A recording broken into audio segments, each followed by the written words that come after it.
Bienvenue à tous, c'est parti pour 45 minutes de plus, à l'attention de tous ceux évidemment qui veulent survoler l'actualité, les diverses actualités du département et des actualités tout style bien entendu. On a plein de choses à vous dire.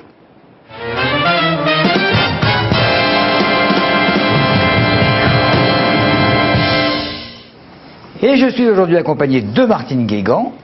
Bonsoir. Bonsoir, qui a été à la rencontre d'un artisan. Comme chaque semaine, je vous propose le portrait d'un artisan, aujourd'hui un peintre de décor. Bien. Elle sort d'un rhume, elle va rentrer dans un autre rhume. Quel tout Mésadoc. Bonsoir. Bonsoir. Aujourd'hui, on va parler tendance et notamment un sac à bisous. Un quoi? Un sac à bisous. Ah bah ça vous réjouit. Un sac à bisous? Oui, à bisous, avec plein de bisous à l'intérieur. Bon, pourquoi pas. Au moins 7. Ça doit être l'anniversaire de quelqu'un. Lionel Roudot. Je sais pas, c'est pas le mien encore. On va voir, c'est étonnant. Je sais pas, on se pose des questions quand elle dit ça quand même. Rapproche de la journée de la gentillesse. Ah, c'est peut-être ça alors, d'accord. Mais je pense. Et de Noël aussi. Oui, et de Noël aussi. Alors moi je vais vous demander, est-ce que vous vous souvenez des rencontres qui avaient lieu il y a 3 ans pile? 3 ans pile. Oui, des rencontres quoi? Des rencontres, Patrice, des rencontres au niveau politique surtout. Rencontre très très importante, dont le bilan a été tiré, enfin, un premier bilan a été tiré il y a peu de temps, qui est apparu dans la presse, dont on a, je ne sais pas si on en a beaucoup parlé. Mais enfin, voilà. Un rapport avec le schéma directeur, vous avez non. Non, c'est pas les accords de non, Evian, non. Hein. Non, ce sont des rencontres qui ont duré quand même un certain temps sur la longueur. Ça commence par un G. Grenelle de longueur. Bah oui, enfin quand même, ça fait 3 ans. Mais franchement, comment est-ce que tu pensais une seule seconde alors, que vous alliez dans une autre direction? Bien sûr, absolument pas. Bon, voilà. Alors on va parler quoi? Chaleur terrestre? Non, voilà, il y a une campagne de publicité qui se poursuit d'une autre façon concernant justement qui est en lien direct avec ces Grenelles de l'environnement. Donc c'est pour ça que je voulais vous en parler, puisqu'on a tendance à l'oublier. Mais non, on l'oublie pas. Si les bilans ont été faits il y a très peu de temps, et on en a très peu parlé puisqu'ils étaient excellents, il faut le dire, quand même. Bilan excellent. Ça, non, c'est pas ça? Mais cette émission est très caustique. Fabien Héran. On est mardi, donc la veille du mercredi. Le mercredi, c'est Républicain qui sort, et donc. Si vous voulez, on peut faire comme ça. Non, effectivement. C'est jeudi qui sort en plus. Le jeudi, bah oui. Voilà. Mais comme on est mercredi. Et comme on est mercredi. Et comme demain, c'est le 11 novembre. Et comme demain, c'est le 11 novembre, qui est un jeudi, mais qui est férié. Voilà. Du coup, le Républicain est sorti ce matin. Très bien. Vous ne pouvez toujours pas me donner l'adresse de votre coiffeur. Ça fait rien. C'est pas grave. Et nous avons un invité qui doit se dire, mais je suis tombé chez les fous. Oh non. Chez cinglés. Quoique, il doit être aussi entouré de fêlés, mais de fêlés professionnels, si je puis dire. Bah, de fêlés professionnels. Vous êtes Philippe Pasteau, donc, oui. metteur en scène, entre autres. Oui, bah écoutez, oui, de fêlés d'improvisation théâtrale, fêlés de théâtre. Je pense que c'est le sac à bisous qui vous a tous perturbé au début. Mais c'est pas ça. En plus, elle sourit généralement tout le temps, elle est enjouée. Ah oui. Et là, elle a fait, je vais vous parler d'un sac à bisous. Merci Lionel, merci.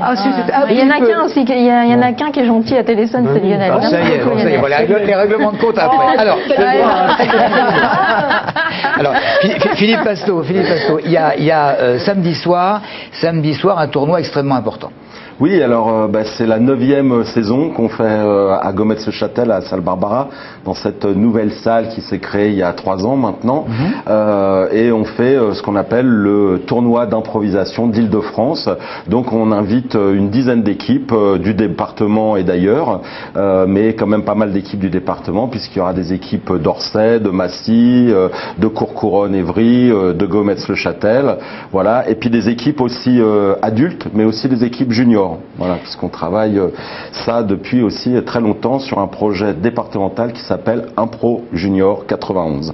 Voilà. Alors vous êtes directeur artistique ou pas artistique, en tout cas de la Compagnie du Regard, c'est ça? Imagination, Compagnie du Regard, oui, c'est un nom un peu long, mais... Vous n'étiez pas un des créateurs de la Compagnie? Ah si, je suis un des fondateurs de la Compagnie avec Jean-François Ringot qui est un buressois et qui est photographe. Et on a créé cette compagnie en 87, donc vous voyez bientôt... et qui fonctionne bien. 24 ans, bah écoutez, on est toujours là, donc c'est pas mal. On a toujours autant d'élèves, on a toujours des créations, on s'occupe d'un festival. Enfin bon, voilà. Ceci dit, la culture est quand même en ce moment beaucoup de difficultés. Je peux vous le dire clairement, puisque notre festival Les Bouillonnantes, on ne sait pas s'il va pouvoir continuer. Voilà.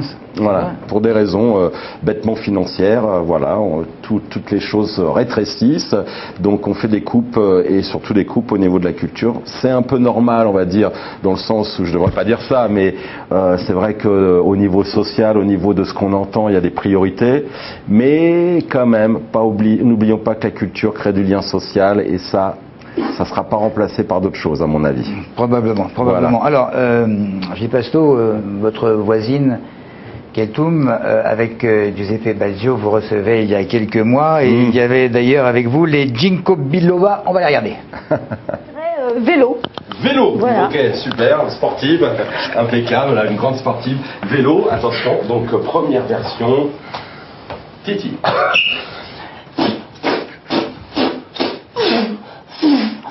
Oh non, attendez-moi! Deuxième version, Cyril. Oh la côte! Ah, les bras! Troisième version, Valérie. Salut. Sympa la salle de gym. Ok, votre choix. Cyril. Oui. Le premier, Cyril. Ok, attention. Attention, début de l'improvisation. Ah, la côte! Les freins! Ah! Ah! À secours! Je mets le pied! Ah, c'est chaud! Quelqu'un peut m'arrêter, s'il vous plaît! Quelqu'un!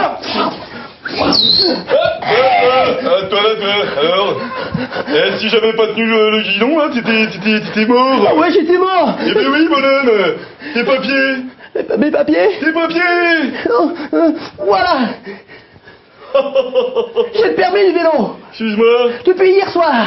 ça, c'est ta mère. Je ne la fais pas, moi. Merci! Ok, fin de l'impro. Alors, pendant cette vidéo, Keltoum, vous me rappeliez qu'on avait suivi... C'est Giuseppe. Non, Giuseppe est allé les rencontrer lors d'une répétition, mais je me souviens plus trop bien. Donc oui, on les suit depuis un petit moment quand même, les Ginkgo biloba. Oui, oui. On est venu ici, mais il y a eu aussi des tournages qui ont été faits en direct sur certaines soirées où vous êtes venus, oui, bien sûr. Non, mais ça je sais, puisqu'on en a une d'ailleurs qui va pas tarder à venir. Non. Mais je pensais que c'était un autre tournage. Vous me parliez du festival. Oui. Ça m'intéresse. Le festival, il doit avoir lieu quand ? Alors c'est un festival qui s'appelle Les Bouillonnantes, qui est un festival qu'on a créé donc il y a 8 ans, puisqu'on a fait la 8e édition, qui est sur 2 départements, la Sarthe et le Maine-et-Loire. Donc en fait, notre compagnie, enfin c'est moi qui ai créé ce festival, et on a aussi la direction artistique de ce festival.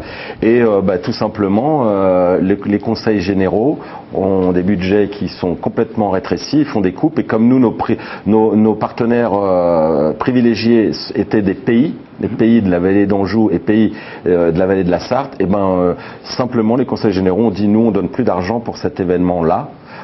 Et donc, voilà, on en est maintenant à essayer de trouver, à sauver cet événement culturel. Donc, j'espère que vous allez y arriver, bien entendu. Merci. Comment ça se passe un tournoi exactement? Oui. C'est limité dans le temps. Alors, c'est limité dans le temps. Alors, la soirée de samedi, moi, on fait de l'impro, mais on fait de l'impro pas dans les règles de l'art, on va dire. C'est-à-dire, on n'est pas dans les matchs 3 fois 30 minutes, tiers-temps, enfin, etc. Donc, on invente à chaque fois des formules. La formule de samedi, c'est des équipes de 3 joueurs. Déjà, normalement, c'est une équipe de 6 joueurs, avec 3 joueuses, 3 joueurs avec un coach. Là, c'est des équipes de 3 joueurs ou joueuses. Et donc, il va y avoir une dizaine d'équipes et ça va se passer en match de 3 improvisations, voilà, avec des catégories qu'on invente, souvent sur le moment, enfin avec les équipes, mais sur le moment. Et puis, il y a l'équipe qui gagne, elle passe en quart, puis en demi, puis en finale. Voilà. Et puis après, il y aura au milieu un temps de musique, de batucada brésilienne, donc de percussion brésilienne, puisqu'on a monté il y a 3 ans un groupe de percussion brésilienne qui s'appelle Batuque Action, et donc qui sera là présent. Et puis après, on finira la 3e partie avec une rencontre en solo, et puis une dernière improvisation collective avec tous les joueurs qui participeront à ce tournoi pour une tournante. Une tournante, oui. Mais là attention, j'explique. Une tournante d'improvisation, c'est-à-dire en fait c'est simple, on va donner un lieu, par exemple la cave, tiens pour une tournante c'est marrant, non je déconne, la cave, et ensuite donc il y a un premier joueur qui va venir, deuxième joueur qui va venir, le principe c'est que le premier joueur sort, un autre rentre, et ainsi de suite. À chaque fois, le dernier qui est rentré reste, et le premier qui était là s'en va. C'est pour ça qu'on appelle ça la tournante. Voilà. Voilà comment ça va se passer. On est déjà content parce qu'on a déjà 110 réservations pour 150 places, donc on est très content. C'est un événement qui fonctionne bien, qui est attendu, comme les autres événements de la saison, comme la nuit de l'impro au Radasic des Ulysses, qu'on fait aussi maintenant depuis 6 ans, et qui est complet une semaine ou 2 semaines avant, quoi. Vous allez voir que les 40 places qui restent, elles vont s'envoler avant la fin de l'émission. Grâce à Téléson, bien sûr. Il va toutes les acheter, là. Pourquoi pas. Et pourquoi pas venir sur scène avec vous, d'ailleurs, pour improviser quelque chose. Ah oui, ce serait pas mal. J'ai trop peur de vous, Patrick. Je sais que je ne fais pas le poids. Les années d'expérience feront toujours la différence. C'est vrai. Vous dites ça pour faire Je plaisir. sais pas dans quoi j'ai piqué ça. Allez, on va reparler improvisation tout à l'heure. Pour l'instant, et comme d'habitude, les grandes lignes du JT.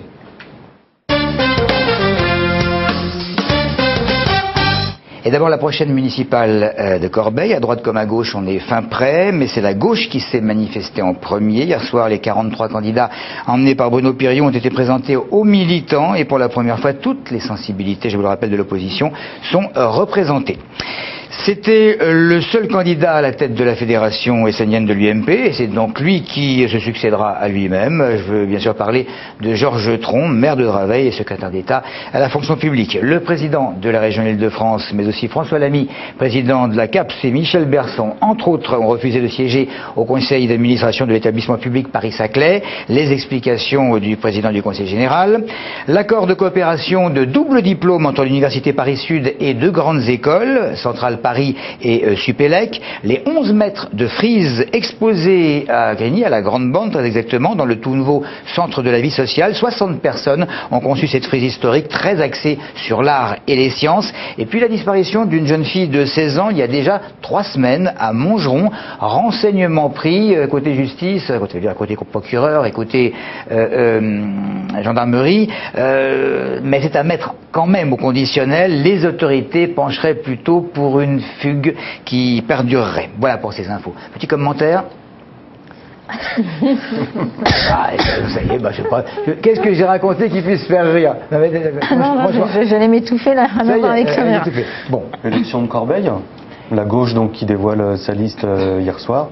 Donc la droite c'est demain, jeudi 11 novembre. Donc, sachant que le calendrier de dépôt des candidatures c'est le 18 novembre. Oui, voilà. Bon, alors, dans les temps, il y a finalement. pas une surprise, la liste on la connaissait à peu près, mais enfin bon, c'est la présentation aux militants et comment, bon en tant qu'observateur privilégié quand même, Fabien, comment vous sentez ça? Je veux dire, est-ce que c'est fébrile, est-ce que comme la dernière fois, ou est-ce que c'est beaucoup plus relax? Oui, c'est difficile de trouver des adjectifs parce que alors, plus fébrile ou plus relax.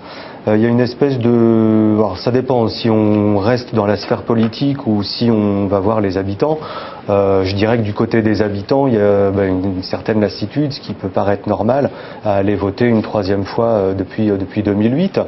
Du côté politique, non, oui, il y a de la fébrilité un petit peu. Disons qu'on est impatient cette fois on se dit qu'il n'y aura pas de 4e élection. Donc pour le coup, cette élection-là est cruciale. Donc il y a une certaine impatience à voir enfin un scrutin qui sera clair ou pas, ou en tout cas qui sera définitif avant les prochaines élections municipales, tout simplement. J'ai rencontré un habitant de Corbeil avant-hier, j'ai demandé là, comme ça, vous avez voté pour qui? Il m'a dit Jean-Pierre Piriou. D'accord, alors là, commence bien. Rebelote, hein. On verra bien. Alors, puisque vous avez la parole, à moins que quelqu'un veuille traiter un sujet d'actualité, non, on me dit, là, on s'est caché sous la table. Alors, le Républicain, il sort donc... aujourd'hui. Il est sorti aujourd'hui, ah, bah oui, exceptionnellement. Ah oui, bien sûr. Et il l'a dit tout à l'heure. Hein. Non, j'ai ça.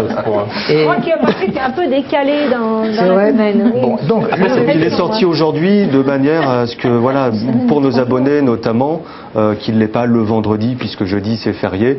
Puis pour tout le monde, ils peuvent l'acheter demain, oui, c'est férié, donc ils peuvent l'acheter aujourd'hui dans les quelques bureaux, quelques tabacs presse qui seront ouverts demain et aussi vendredi, bien sûr. Donc cette semaine, oui, on s'est intéressé à la municipalité, oui, plusieurs unes. On s'est intéressé pour le nord, en tout cas, du côté d'Athis-Mons, puisque depuis la catastrophe d'AZF à Toulouse en 2001, l'État prévoit pour les communes qui sont dotées de sites sensibles, donc c'est le cas d'Athis-Mons, qui a sur son territoire les cuves d'hydrocarbures de l'aéroport d'Orly. Donc l'État prévoit sur ces communes des plans de prévention des risques technologiques. Donc ça peut être très bien, ça permet d'assurer effectivement la sécurité des maisons qui sont dans le périmètre le plus concerné. Sauf que là, Athis, donc la municipalité a eu ce plan-là, devait l'adopter ou pas en conseil municipal, et elle l'a rejeté tout simplement parce que en fait, ce plan demande ni plus ni moins aux riverains de payer les travaux pour sécuriser leur maison, etc. Donc la ville a dit hors de question, c'est pas à la ville ni aux habitants de payer pour leur sécurité. L'État, si elle veut proposer un plan, c'est à l'État de payer, alors peut-être pas tout entièrement, mais au moins de prendre en charge une partie des travaux. Bien, ça c'est pour le Nord. Oui, le RER, on en parle souvent. Donc là, c'est le RERC cette fois-ci. Donc des élus, voilà, qui revendiquent. Alors c'est un grand feuilleton, CRER. Donc là, on est parti pour des essais. Mais bon, la Réunion, c'est voilà, CED, oui, mais ils ont parlé du CED. Ils ont parlé du CED. Bon, là, c'était plutôt des municipalités. Enfin, c'est une association d'élus, donc les élus de la ligne C. Donc c'est pour ça qu'on parle là de la ligne C. Donc ils ont fait une distribution de tracts lundi matin. C'était lundi matin.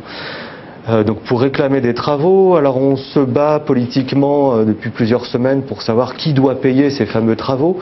Il y a eu des avancées ces derniers jours dans le cadre, enfin c'est la SNCF et RFF plus exactement, qui ont dit mais attendez, nous sommes prêts à faire ces travaux. Avec plaisir. Voilà, même avec plaisir, on est prêt, on a déjà les outils. C'est au syndicat des transports d'Île-de-France de nous passer commande. Voilà, donc alors que du côté de la région, on dit bah non, c'est plutôt à l'État de débloquer des sous. Et dans ce cas-là, on passera commande. Donc voilà, il y a différentes versions. Mais là, bon, ce sont des gens qui sont pas politiques pour le coup, puisque c'est SNCF et RFF qui disent non, nous on est prêts, il suffit juste de passer commande. Donc les politiques, en tout cas, prennent le sujet à cœur. Il faut dire qu'il y a des cantonales dans pas très longtemps. Donc voilà. Petite manifestation sympathique, mais où on espère que les travaux, voilà, quel que soit l'enjeu politique, s'il y a un enjeu politique, le premier enjeu, c'est pour les habitants, et on espère que ça se fera avant 2017 ou 2019. Vous avez entendu des échos sur quelqu'un d'un petit peu connu dans le département qui pourrait obtenir un portefeuille lié au RER, vous voyez ce que je veux dire? Alors, dans le cadre du prochain remaniement, oui. Alors, j'ai eu quelques échos. Alors, c'est pas quelqu'un du département, mais c'est quelqu'un, voilà, un élu de Grande Couronne, parce qu'il y a un certain clivage en ce moment entre la Petite Couronne et la Grande Couronne. Donc oui, on parle du retour après son portefeuille à l'outre-mer. On parle d'un retour d'Yves Gégaud au transport. Non, c'est pas ça. Ah d'accord. Voilà, donc Yves Gégaud serait pressenti pour revenir au gouvernement et s'occuper du dossier transport, puisque de toute façon le ministre des Transports, Dominique Bussereau, a souhaité ne pas faire partie du prochain gouvernement. Non, mais pour faire suite à l'intervention de Lionel, c'est parce qu'il y a pas mal de personnes qui il y a 2 jours réclamaient le poste. Le portefeuille des transports pour Nathalie Gauthier-Comorizet. Voilà, je comprends bien. Voilà, bon. J'ai eu d'autres infos. Allez, ça pressenti. La santé encore? Ah non, un peu plus haut.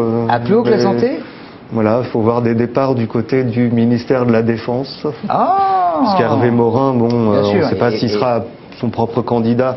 Une polytechnicienne. Voilà, une polytechnicienne, ça peut ne pas être un mauvais choix finalement. Bien sûr, on verra. Mais bon. On verra. On va faire une cagnotte avec des paris. D'accord. Bon.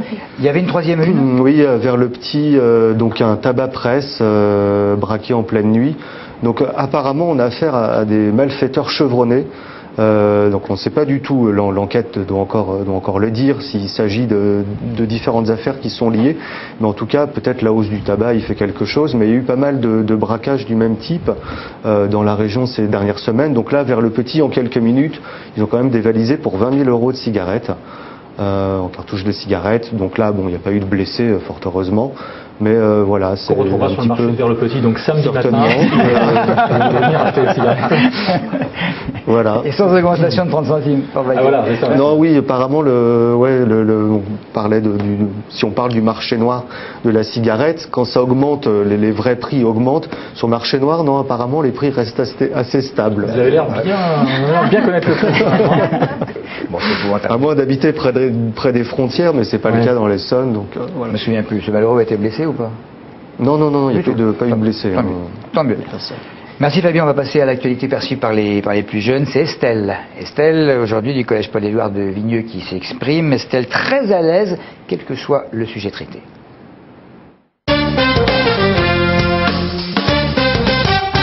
Aujourd'hui, je vais vous parler de la famille qui a sauté par la fenêtre. Alors pourquoi elle a sauté cette famille? Raconte-moi un petit peu l'histoire. En fait, c'était une famille qui était en train de faire de la sorcellerie. Et son mari est rentré du travail, mais il croyait que c'était le diable. Alors ils ont tous eu peur, ils ont tous sauté du 6e étage. En premier, ils ont jeté un nouveau-né par la fenêtre, ça fait que lui il est mort sur le coup. Après, il y en a 3, ils sont blessés. Et 2 autres, ils sont morts aussi. Qui était censé être le diable en fait? Vu qu'ils invoquaient les esprits, ils croyaient que c'était le diable qui venait les punir. Alors ils ont tous eu peur, ils ont tous sauté parce qu'ils faisaient du maraboutage. Tu connais un petit peu toi la sorcellerie, le maraboutage, tout ça? C'est à différentes manières. Des fois c'est avec des poupées, ils piquent les gens, ou sinon ils invoquent des sorts pour qu'ils aient des malheurs, ou sinon pour que ce soit eux qui aient la chance et pas les autres. Là ils s'y prenaient comment? Ils faisaient quoi concrètement? Ils invoquaient les esprits pour que ce soit qu'ils aient plus de chance, pour qu'ils réussissent plus de choses que d'autres gens. Mais après ils ont été punis, parce qu'il y en a qui sont morts. Qu'est-ce que tu penses de leur réaction? Ils devaient tellement en faire qu'à un moment ils ont eu très peur. Donc sous la panique aussi, pour pas qu'ils aient un enfer, ils ont décidé de sauter. Qu'est-ce que tu penses de manière générale de la sorcellerie, de tout ça? Ça sert à rien. C'est pas en évoquant les esprits que tout va aller pour vous. Comme ça, vous allez vous faire punir dans tous les cas. Parce que c'est mal la sorcellerie. Pourquoi c'est mal? Ils invoquent les esprits qui sont déjà morts. Laissez-les, ils sont morts, laissez-les en paix quand même. Tu y crois? Tu y crois pas? Tu trouves ça stupide? Tu peux comprendre que eux y croient? Moi, j'y crois pas, mais vu que je vois qu'ils en font et que des fois ça marche, peut-être dans des cas ça marche et dans des cas ça marche pas, je sais pas, j'en fais pas. Tu te verrais essayer des choses comme ça avec tes amis? Ah non, jamais. Après ça, j'aurais du malheur sur moi toute ma vie, je préfère pas essayer. Merci Estelle. Jolie, elle est bien coiffée, pas comme vous. On n'a pas le même coiffeur. Ah non. Allez, on passe à la sensibilisation au réchauffement climatique. Voilà, oui, c'est ça, absolument. Oui, parce que je vous disais, donc il y a 3 ans, on va dire jour pour jour, avaient lieu les Grenelles de l'environnement. Et pour poursuivre cet élan merveilleux dans lequel tout le monde va dans ce sens actuellement. C'est vrai que ça a changé quand même pas mal de choses, même si on peut dire que le bilan qui a été fait manifestement n'était pas si positif que ce qu'on pouvait en attendre. En tous les cas, l'ADEME, elle, poursuit son action aussi, donc qui est l'agence pour l'environnement et la maîtrise de l'énergie, poursuit son action, notamment avec de nouveaux moyens, parce qu'il faut vivre avec son temps. Et avec quels moyens peut-on utiliser maintenant, Patrice, et que vous n'utilisez pas parce que je ne vous ai pas trouvé sur ce réseau social? C'est donc Facebook, évidemment. Non, je ne suis pas. Et voilà, donc l'ADEME, bien évidemment, utilise ce réseau puisque c'est un réseau qu'utilisent aussi beaucoup de jeunes actuellement, et de vieux aussi, bien sûr. Ça va se régler. Ça va se régler. Et donc voilà, cette campagne de pub qui s'appelle Faisons vite, et non pas Faites vite, parce que c'est vraiment quelque chose de tous ensemble. Donc Faisons vite, ça chauffe. Donc une petite campagne assez rigolote, avec des spots de pub que vous pouvez trouver donc maintenant sur Facebook, et des pubs qu'on va regarder d'ailleurs tout de suite. Vous allez voir, c'est assez sympa.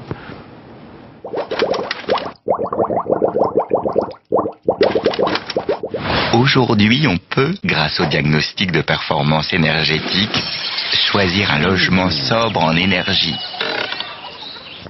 et faire des économies en toute saison. Ou on peut vivre dans un logement vorace en énergie, jeter le CO2 par les fenêtres et alimenter le changement climatique. Alors, pourquoi attendre? Aujourd'hui, on peut, grâce au bonus écologique, acheter une auto plus propre, consommer moins de carburant et économiser de l'argent. Ou on peut payer un malus, brûler plus de carburant et contribuer au changement climatique. Alors, pourquoi attendre? Aujourd'hui, Grâce à l'éco-prêt à taux zéro et au crédit d'impôt, on peut mieux financer ses travaux pour réduire sa consommation d'énergie et faire des économies. Ou alors, on peut ne rien faire, gaspiller son argent, saturer l'atmosphère en CO2 et s'attirer les foudres du climat. Alors, pourquoi attendre? Économie d'énergie, faisons vite. Ça chauffe. Un engagement du Grenelle Environnement. Voilà, puis ce qui est bien, c'est que ça n'est jamais culpabilisant en plus. Hein. Non, et le crédit d'impôt, ça peut rappeler. Alors maintenant, c'est vrai que, alors là par exemple, c'est vrai que Martine fait bien d'en parler parce qu'à partir de 2011, il y a énormément de choses qui vont changer dans les crédits d'impôt, bien évidemment, notamment les primes pour les véhicules. Je crois que celle pour les véhicules GPL va d'ailleurs, pour les véhicules qui roulent entièrement au GPL, je crois qu'elle va être définitivement annulée. Pour ce qui est les véhicules hybrides, elle va être réduite. Enfin bon, toutes ces primes-là vont vraiment diminuer sensiblement. Donc c'est vrai que c'est maintenant ou jamais, quoi. Hein. Bon, certains industriels le savent aussi. C'est un peu trop tard, mais par exemple pour les logements, ça continue aussi. Voilà, pour les logements. C'est moindre. Pour l'instant, non. Jusqu'à ce que en 2011. Voilà, c'est ça. À partir oui, mais va faire réaliser. Voilà, maintenant. Non, moi je parlais pour l'achat, par exemple, pour l'achat, il y a une part des intérêts qui sont déductibles des impôts toujours. Je pense que ça, à partir de 2011, ça risque d'être beaucoup moins important. Bon, écoute Martine, ça suffit maintenant. Enfin, qu'est-ce qu'il y a? Honnêtement, je trouve que c'est vraiment se foutre de la tête des gens de dire ça. Alors que les Grenelles de l'environnement, qu'est-ce que ça a donné 3 ans plus tard? Bon, effectivement, on pouvait avoir un crédit d'impôt quand on aménageait pour les pompes à chaleur, etc. Et aujourd'hui, on diminue encore ce crédit d'impôt. Alors, ça a servi à quoi le Grenelle de l'environnement? On nous ressasse jour après jour, mois après mois. Qu'il faut faire attention, notre planète se réchauffe. Faut peut-être nous donner les moyens, effectivement, de faire le nécessaire pour l'environnement. Mais on n'a pas les moyens. Aujourd'hui, petits citoyens, nous n'avons pas les moyens. Si vous êtes d'accord avec Martine, envoyez vos dons à www.téléson.fr. Non, mais si je peux me permettre, moi je suis complètement d'accord. Je pense que le Grenelle aurait dû être un point de départ et on dirait que c'est plutôt déjà un point d'arrivée. Voilà. Alors là, pour dire quelque chose derrière ça, non mais c'est vrai. Non mais c'est vrai. Voilà, il y a plein d'emplois possibles derrière tout ça et. Il y a toujours. Je pense que là, par contre, au niveau des emplois, il y a énormément de choses qui ont changé, notamment dans les entreprises. Il y a des postes, qui n'existaient pas avant. Par exemple, des gens chargés du développement durable dans toutes les grandes entreprises. Maintenant, on en trouve, ce qui n'existait absolument pas il y a 10 ans. C'est une réalité. Donc, il y a beaucoup de métiers d'avenir quand même au niveau des formations, énormément de formations. Voilà. Donc après, maintenant, il faut aussi faire à part des choses parce qu'il y a des choses qui sont que les industriels utilisent aussi au niveau de la communication beaucoup, mais bon, ça évolue quand même un petit peu dans les mentalités. Au niveau particulier, Philippe Pasto, réchauffement climatique, vous faites quelque chose vous? Oui, moi je fais attention, comme tout le monde, à l'eau, à éteindre l'électricité, Vous faites attention à l'eau, c'est-à-dire que pour vous brosser les dents, vous prenez juste un tout petit peu d'eau et puis vous laissez pas couler. Mais avant je laissais couler l'eau, maintenant je ne laisse plus couler, je mets un peu d'eau, je me brosse les dents, je remets un peu d'eau pour rincer ma brosse à dents, enfin comme tout le monde, je pense. Mais par exemple, on parlait du festival, des bouillonnantes, juste vous parliez de l'ADEME, nous on a travaillé avec des imprimeurs sur des encres qui est moins toxiques et sur des papiers, voilà, on a vu aussi par rapport à des toilettes sèches sur le lieu du festival, donc je crois qu'il y a plein de choses comme ça à faire sans arrêt et partout, et c'est pour ça que je dis on en est vraiment qu'au début. Et c'est pour ça que je dis que c'est dommage là si le frein est déjà donné alors que ça devrait être au contraire un tremplin quoi. Ça va revenir je pense. Ouais, j'espère parce que la planète elle continue de tourner hein. Là, c'est vrai. Bon, en tout cas, réchauffement climatique ou pas, c'est la journée samedi internationale de la gentillesse. C'est quand même quelque chose. Interdiction de mettre des chats dans des poubelles. Des trucs comme ça. Alors, il y a différents médias regorgent évidemment d'idées pour aider à bien passer cette journée. Alors, il faut être gentil avec ses voisins, il faut être gentil avec ses collègues, il faut être gentil avec les gens de la rue, il faut être gentil avec sa famille. C'est un ridicule. C'est un ridicule absolu. C'est la raison pour laquelle une équipe de Téléson est allée dans la rue demander aux Essoniens ce qu'était selon eux la gentillesse. La gentillesse, c'est faire attention à l'autre. D'accepter les gens comme ils sont. Faire des actions gratuitement, par plaisir. L'altruisme. C'est d'être effectivement serviable, voire de rendre service, etc., etc. Ça englobe un certain nombre de choses. Ça, c'est une vertu importante. Mais là, on n'est pas dans le monde de oui-oui. Hein. Quand votre femme vous dit vous êtes gentil, j'ai un mari gentil, Ça veut dire que c'est un mari qui prend soin d'elle. Voilà. Après, quelqu'un au travail, on va vous dire vous êtes gentil, ça veut dire que vous êtes servable, vous soutenez les personnes, vous travaillez en équipe. Bonjour. C'est des gens qui ne snobent pas leurs voisins, c'est des gens qui rendent service, c'est des gens agréables, tout simplement. Ça devrait être inhérent à la personne humaine. Respecter l'autre et puis apporter de la joie, de la bonne humeur. La gentillesse, c'est aimer. Ce que c'est que la gentillesse, c'est des attentions au quotidien peut-être. Bah, ça met un peu de beauté dans la vie, on va dire. Oh, moi je l'aime bien, moi ce micro-trottoir. Moi je l'aime bien parce qu'on a entendu des choses vraiment sympathiques, le partage, le fait d'aimer, c'est bien, c'est bien. Et une chose essentielle, bonjour, je crois que ça a été dit, mais c'est ahurissant. Les gens ne se disent plus bonjour. Or, quand on dit bonjour, en principe, on souhaite une bonne journée à quelqu'un. Et les gens ne prennent plus le temps maintenant de dire bonjour sous prétexte qu'ils se voient quotidiennement. C'est dommage. C'est dommage. Un des numéros de l'improvisation les plus faciles, je crois, quand on est stagiaire comédien, c'est justement d'essayer de dire de je ne sais combien de manières bonjour. De dire bonjour, ouais. Vous avez l'impression qu'on vous dit pas bonjour le matin, on arrive en rédaction, on se sent un peu visé là. Je parlais pas pour moi, mais plus je vous en parler, c'est vrai que dans différents médias, on ne dit pas très souvent bonjour. D'abord, c'est les équipes tournantes. Généralement, donc ça fatiguerait les gens peut-être de dire bonjour 3 fois de suite. Mais non, le simple bonjour à ses voisins, le simple bonjour dans la rue, le simple fait de faire un signe simplement parce que pour la énième fois vous croisez une personne qui manifestement doit habiter dans la rue, puisque vous la croisez pratiquement tous les 2 jours. Ben il y a des gens qui le font jamais, qui sont là, comme ça. Moi je veux juste dire quelque chose. En fait, c'est pas le fait de dire bonjour, c'est le fait aussi de le penser, parce que vous pouvez dire salade aussi. Salade. Non mais c'est vrai. Non mais c'est vrai. Salade. Voilà, ça veut aussi rien dire. C'est la manière de le dire et effectivement de le penser. Et c'est ça qui est important. Mais oui, non mais c'est vrai, c'est vrai, Martine. Rentrer dans une pièce, vous pouvez penser à la manière dont on s'adresse à un chien. Vinaigre. Oui, voilà, vinaigre. Ça y est, on est dans l'impro là. Non, mais vous savez, quand vous adressez à un chien, que vous lui dites t'es méchant, ou tu lui dises éclair au chocolat, c'est pareil, c'est le ton qu'il entend, c'est tout. Oui. Si je lui dis éclair au chocolat, je pense qu'au chien, il va quand même remuer la queue. J'en sais rien. Allez Martine, vous avez rencontré un chien, enfin un chien, un artisan. Oui, alors je vous propose aujourd'hui un portrait d'artisan, peintre en décor, Stéphane Marest, installé à Brunoy, et on regarde.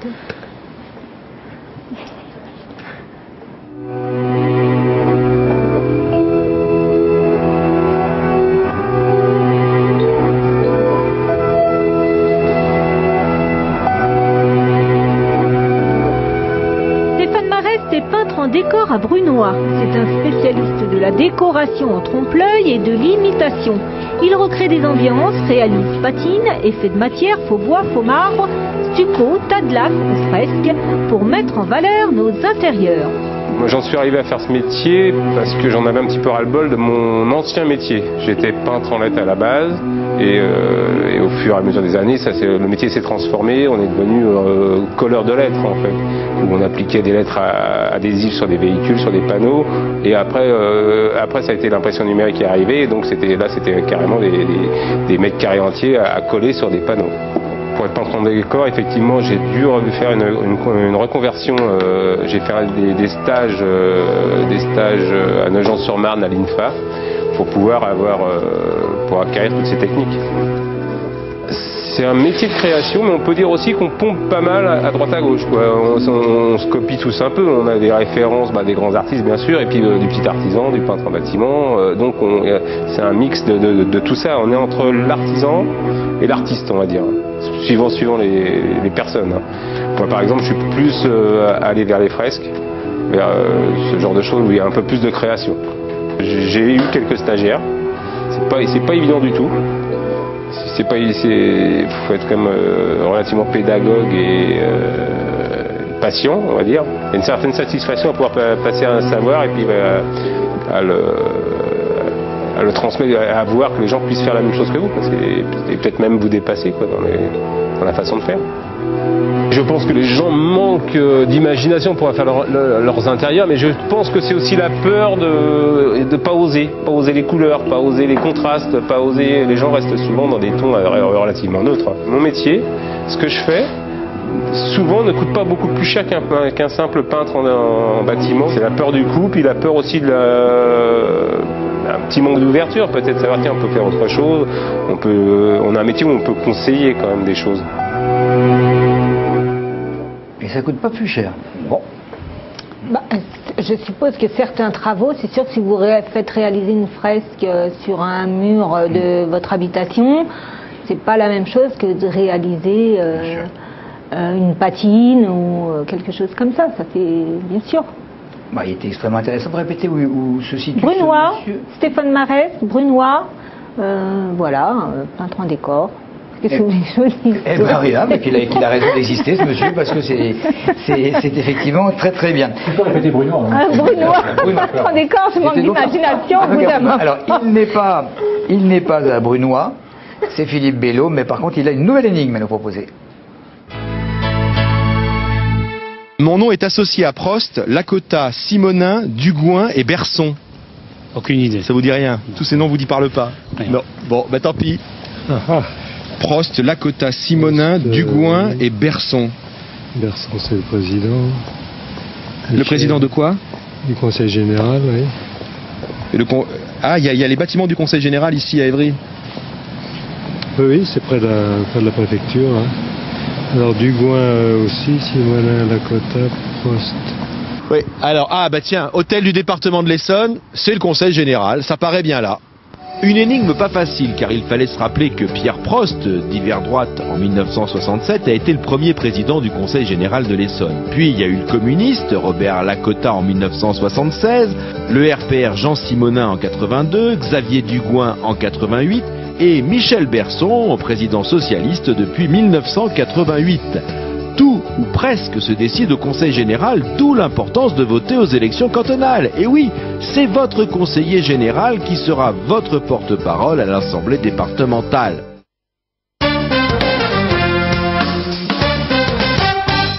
Même moi j'aurais pu répondre à ce coup-là. Franchement, là c'était quand même relativement facile. Quel toum? Alors je sais pas, vous avez votre paquet là, on va quand même savoir ce que c'est que votre sac à machin là. Le sac à bisous, que je vais donner à Lionel. Alors peut-être pas, ouais, on verra après. Alors un sac à bisous, qu'est-ce qu'il y a à l'intérieur, Lionel? Alors je peux l'ouvrir, on peut piocher dedans. On peut piocher. Alors qu'est-ce qu'on a à l'intérieur? Oh, bah, on a des petits bisous. Des petites lèvres, donc qui représentent des bisous. Des petites lèvres. C'est comme ça quand même. Donc voilà, en fait, c'est destiné aux enfants à partir de 2 ans. C'est quand votre petit bout de chou va dormir chez ses grands-parents, chez la tante, chez le tonton. Voilà, on lui donne autant de bisous que de nuit passée loin de ses parents. Donc voilà, c'est un petit doudou à l'intérieur qui est pratique. Donc mais ça s'avale pas. Ça s'avale pas, mais non. Pourquoi vous voulez qu'il avale? Je pense que ça a dû être testé quand même. Mais oui, à mon avis. Hein. Bon, ça me paraît. À moins que ce soit fait en Roumanie. Donc, on l'a cassé les tomates. Ouais. Non, donc voilà, donc il y en a 7, il y a des petites poches à l'intérieur. Et si l'enfant reste plus longtemps, comment on fait? On remplit le sac une deuxième fois? On achète peut-être un deuxième sac. On met 2 sacs. Voilà, peut-être. Okay. Et donc voilà, donc c'est destiné aux enfants à partir de 2 ans, garçons et filles. Et voilà, on peut ranger les affaires, les petits pyjamas, enfin des petites choses à l'intérieur de ce sac. Et voilà, qui est pratique et qu'on peut laver en machine et voilà, qui résiste. Alors il y a des nouveautés, à partir de Noël. Donc on peut envoyer, d'ailleurs, je ne sais pas si vous avez les images de 2 autres sacs qui sortiront. Voilà, on les voit à l'écran. Voilà, le modèle pochon qui existe en 6 couleurs, il y a le modèle de nœud et donc voilà des sacs qui peuvent constituer un joli cadeau pour les fêtes de fin d'année. Et ce sac marche tellement bien qu'il est également adressé aux adolescentes, aux adolescents en général. Et là il y a une version jean pour les ados qui voilà, c'est un modèle mixte apparemment, donc voilà, pas que les adolescentes mais tous les ados en général. Et donc voilà, et ça marche très bien. Et ils ont même reçu, donc Sac à bisous a reçu de la part de la profession le 2e prix tendance au salon du jouet de la Villette. C'était il y a quelques mois. Donc ce petit sac à bisous coûte 42 €. Ah ouais, d'accord, mais c'est c'est fait à la main. Ça fait cher le bisou. Ah oui, mais voilà. Mais quand on aime, on ne compte pas. Martine. Exactement. Et il est disponible dans pas mal de boutiques et il y a un site internet qui est dédié à ce sac à bisous. C'est le www.sacabisous.com. L'idée est pas mal. L'idée est bien. Un sac Hermès, c'est bien. Pas mal en chapeau de lutin. Oui, c'est pas mal. Non, maintenant c'est trop tard. C'est tout doux en plus, c'est tout mignon, tout doux. Et puis vous pouvez mettre le nom et le prénom de votre enfant. Oh, bon, oui. Au cas où ils se perdent dans la rue, quoi. Dans la forêt. C'est mignon, mais c'est 42 €. Ils sont. Ouais, c'est cher, mais bon. Quand même. Bon. Bon, merci Keltoum. Mais de rien, Lionel. Philippe Pasto, on va parler un tout petit peu de la compagnie du regard. Qu'est-ce qu'elle fait en tout? Parce qu'elle fait pas mal de choses, la compagnie du regard. Alors nous, c'est très simple, hein. On a 4 axes. On a un axe de création de spectacles. Donc là, par exemple, on est en train de préparer un spectacle qui va s'appeler Garçon de salle, qui sera joué les 8 et 9 janvier à la salle Barbara Gometz-le-Châtel. Mais avant, on part en résidence à Noyon, au Théâtre du Chevalet, par exemple, pour créer ce spectacle. C'est deux personnages qui accompagnent un repas. Donc c'est des spectacles qui sont faits pour les comités d'entreprise, pour les fêtes de fin d'année, toutes les villes qui organisent des spectacles et des repas, je veux dire. Donc là, on accompagne le repas sans déranger les gens qui mangent. C'est ça qui est intéressant. Ensuite, donc l'axe de création, on a un axe de formation, donc des ateliers à l'année, des ateliers de travail dans les écoles, de sensibilisation, parce que on pense vraiment que, nous, notre compagnie, on se dit vraiment théâtre populaire. Donc on assume ce mot-là, parce qu'on est en train de préparer un bouquin d'ailleurs là-dessus, puisque ce qui nous intéresse, c'est d'aller à la rencontre des gens dans leurs espaces de vie. Donc voilà, pour amener soit la culture, soit la formation théâtrale là où elle n'y est pas. Voilà, on a un axe d'événementiel. Donc le Festival des Bouillonnantes en fait partie, mais on s'occupe aussi des fois de fêtes de comités d'entreprise, les 10 ans d'une association. Là, il n'y a pas longtemps, on a intervenu dans une association pour lancer leur course, une course à pied. Voilà. Et puis on a un axe exposition, puisque moi je suis, alors je voyais il y avait des artisans, peut-être vous pourrez venir me voir. Créateur de masques. Voilà, créateur de masques, donc en cuir, de théâtre, entre autres Commedia dell'arte, mais donc la technique ancestrale, empreinte en plate, travail de la terre, sculpture du bois et travail du cuir. Donc peut-être un jour vous pourrez venir faire une émission sur ce travail-là. Voilà, ça demande une semaine de travail pour faire un masque en fait. Voilà, donc c'est avec tout ça, on va dire, effectivement, on a beaucoup de travail et on s'amuse bien. Voilà, puisque le but c'est de travailler avec les gens avec qui on a envie de travailler. Bien sûr, on va retrouver certains de vos amis filmés par Giuseppe Baggio à Gometz-le-Châtel il y a quelques mois. On va regarder un extrait de Réunion d'improvisation dont vous êtes évidemment l'arbitre. Oui. On va faire un zapping, vous vous rappelez le zapping, donc le public donne un mot, on démarre une première improvisation, quand il y a une position corporelle qui m'intéresse, vous bloquez la position coup de sifflet, et ensuite c'est une nouvelle improvisation qui démarre à partir de la position corporelle, et ainsi de suite. Et le mot est baignoire, une baignoire, attention, c'est parti. Excuse-moi, mon cerveau qui a glissé. Pardon. Oh, où est-ce qu'il est? Je ne le vois pas. Ah mon Dieu. Attends. Pardon. Bouge plus. Attention, nouvelle impro. Et ça part de cette position-là. Sanctus, Sanctus. Alors, mon enfant, tu as péché? Non. Nouvelle impro. Nouvelle histoire. Qu'est-ce que t'as, toi? Qu'est-ce que t'as? Oh, ça va tout de suite. Vas-y, ouvre. T'as pris! T'as te crotte dessus, c'est une araignée! Dernière improvisation.